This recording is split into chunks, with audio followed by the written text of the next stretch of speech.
Hey there, Pisces Sun, Pisces Moon, Pisces Rising. It's Maggie. Welcome to Moonlit Waters. Today we're going to take a look at that new moon that is happening in your relationship house. And we'll take a look at the energy for the whole week of September 6th through the 12th. I'm going to start out by getting a color card for you for some energy to work with. Ooh, you have coral. Oh, I like this already. Okay, so it says allow the flow and synchronicities into your life. This is receptive energy. Pisces, you know how to do receptive energy. But coral is not in the deep, deep waters, right? It's in deep water, but it's not in deep, deep water. You can snorkel around. So it is definitely about staying in the light and not going too deep and dark, and being open and receptive to the good opportunities that are coming to you this week. So lots to look forward to. Go ahead and hit that thumbs up if you haven't already done that. I super appreciate it. Every YouTube channel appreciates when you do that, because that is how we get discovered with the analytics, and then we can get the messages out to more people. So please do that. So this new moon, oh wow, you have a whole bunch coming. I'm not surprised. We have a full moon coming up in your sign in 2 weeks. So you have a lot happening here in your house of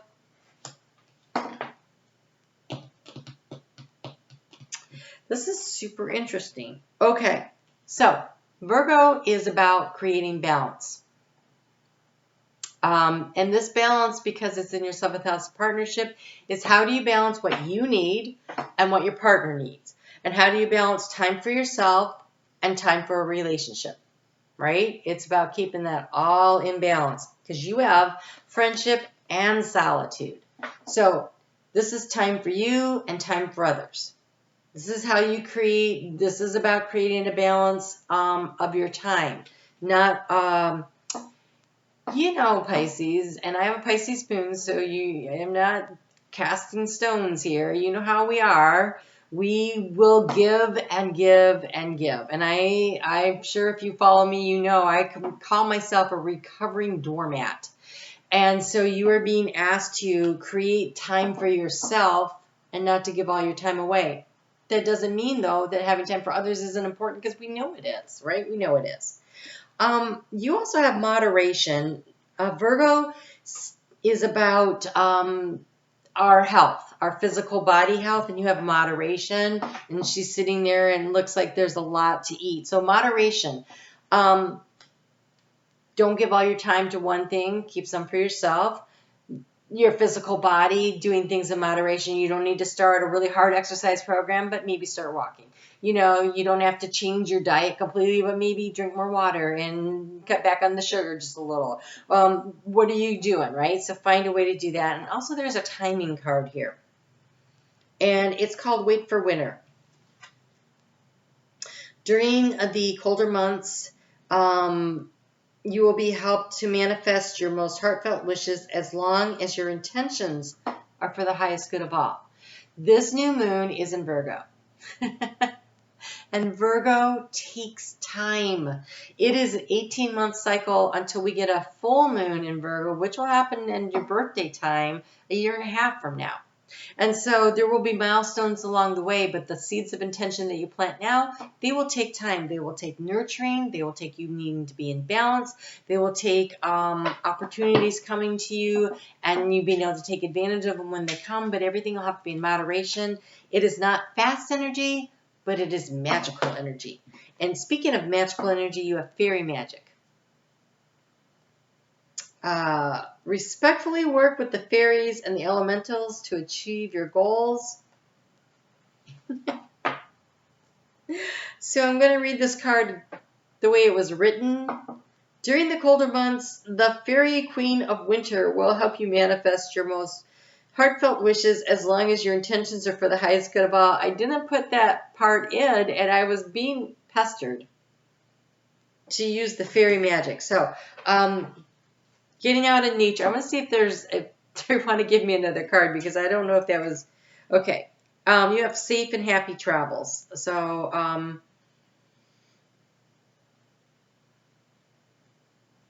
okay. So this is the journey. Yes, for some of you, this is your traveling. It's the holiday weekend, safe and happy travels. But this feels like more like you're protected on this leg of the journey over the course of the next 18 months regarding this manifestation of partnership. This partnership could be in business. Absolutely could be in business because Virgo's about manifesting things in the financial realm. So you will be guided and protected along the way. Pay attention. Keep grounded and open to receiving opportunities that come your way. This is a Kazini new moon, which means that if you can sit down and write out, now it happens at 8:52 p.m. Eastern Daylight Time. You need to adjust for your time zone, but that will, half hour before, half hour after, great time to sit and journal about what it is, or any new moon ritual that you may have, whether it's like taking a bath, a saltwater bath, or, however, lighting candles, whatever it is that you do for a ritual. And if you don't have one, this is an opportunity to create one. That would be the best time to really plant the seed of attention and focus on what it is that you want to manifest and bring in. So yes, you need to do this. There's some exercise here. This moderation is about exercise, because we have exercise to increase your energy and manifestation abilities. So go for a walk, go for a swim. Dancing is always good. Anything that makes you feel light and bright and helpful, but healthy, but anything that moves your energy. Because when you affect the energy in one aspect of your life, it has a ripple effect where it affects the energy in the other parts of your life. So if you've ever noticed, if you've gone through a breakup, it's really hard to get work done. Your house looks a mess. Your day's dreaming as you're driving. You're like, whatever, right? But you get a promotion at work, and all of a sudden everybody wants to date you, and your friends are calling you. It's because the energy, it's like a spider web, and the energy that happens reverberates across the web of your life. And so moving, getting up and walking, swimming, any kind of exercise that you're doing helps to create a positive energy, vibrational energy that will ripple across the web of your life. So I keep seeing the spider web just hopping along. So there is a need to manifest through getting active. And a walk is just as probably better for you, especially if you take it in nature and you're paying attention to what you're seeing and you're getting the messages from the animals that you see. You go home and you look up spiritual meaning of, you're going to get messages and downloads, plus the benefit of moving around. So the moon is going to move into Libra at 11:20 p.m. on Tuesday night, Eastern Daylight Time. So Wednesday and Thursday, there's a lot of energy around being able to communicate your healthy boundaries. You need healthy boundaries. And so, there's an opportunity to do that. And then at 5 o'clock, from 5 to 1 p.m., 5 p.m. to 1 a.m. Eastern Time again, it's a great time to start a new project because of where the moon will be in relationship to Jupiter. So you have something really important happening here. You're resurrecting something. There's a rebirth. At the end of the month, that full moon is going to be at 28 degrees of Pisces. That is the end of a major, major cycle. We have the peacock here, and it says protection and resurrection. So it's almost like you're molting, and you're releasing and letting go, and you're getting ready for the birth. And again, this new moon is going to be slow moving to see what's happening. It doesn't mean it's not doing something. So the peacock, when the crown up here, it actually sends out a signal. Okay. So the females sends out a signal. The males receive it. And when the males receive it, if it resonates with them, if it is an energy they like, then they plume out, and the female goes, oh, he looks pretty good over there. So there's an energy reception that goes back and forth, the synchronicities that open to receiving. And so energetically, you're being protected, and you are drawing and attracting the right energies to you to resurrect something at a higher vibrational energy. It's going to take some time. Remember, you have to wait for winter. But there's growth. There's definitely growth here. That looks really good. The moon's going to move into Scorpio at 2:05 a.m. on Friday morning, and then Venus moves into Scorpio. So the moon actually conjuncted exactly with Venus before it moves into Scorpio, and then they'll be in Scorpio together now. They were in Libra together in an exact conjunction, then they'll both be in Scorpio at the same time, so they're having a communication about what is of value. Self-worth, self-esteem, and finances probably, and in relationships. But because that's in Scorpio now, it moved from your 8th house of transformation into your 9th house of communication with spirit. And so it is an opportunity for you to go a little deeper and talk in the solitude with your higher self about what it is you really want.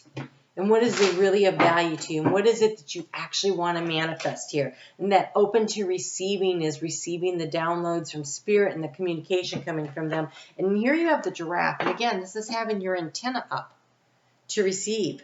It says, aspire to higher knowledge and wisdom. There you are. In your 9th house, aspiring to higher knowledge and wisdom. There is downloads and information coming from spirit. Be open to receiving it. And then we have Virgo energy here, the panda. Stay balanced and in your essence. So this whole thing, this whole week is really setting yourself up for success by paying attention to your intuition. What are you sending and receiving? How do you attract to you what it is that you want to manifest? And how do you create a balance in your physical body, in your emotional body, in your spiritual body? And so if you haven't started a health routine lately, it might be a good time to tweak it, update it, try something. Just go for a walk intentionally, to pay attention to what you see out there, and to physically move your energy so that you can have it reverberate across the entirety of the energy field that you have. This is a big week for you. By the end of the week, when the moon moves into Sagittarius, you're going to start to see the steps. Take 1 or 2 steps in the direction that you want to go. Okay, they're like, well, if they go for a walk, that's a step. Okay. So there's one. I already gave you one. What's the one after that? And the one after that might come to you while you're walking. If you have your antennas up and if you're paying attention to the fairies, the details, what is coming to you, what is being brought to you, right? So pay attention to what you're picking up. You're a very receptive sign. It is your superpower. This is a week to really tap it. All right. All right, Pisces. I am now on Facebook with a Facebook group, Moonlit Waters. Come and join me. I am going to resurrect. Speaking of resurrecting, I'm going to resurrect the Moon Day Night Live. But it'll be the information and how we're going to do it. All the details will be over there in the Facebook group. So that's how you can access that. And I will be pulling a card every day over there about the energy of the day and how to use it. So come and check it out. Hang out. Say hi. I would love to see you there. You guys take good care of yourself. Open up, be very receptive. Wear some coral colored bracelet, clothing, whatever, something to remind you this week that you are open and receptive. Notice all it's the same colors. Open up to spirit and the guidance that you're going to receive this week. It's going to really benefit you. All right, you take care. We'll continue the conversation next week, and I will see you then.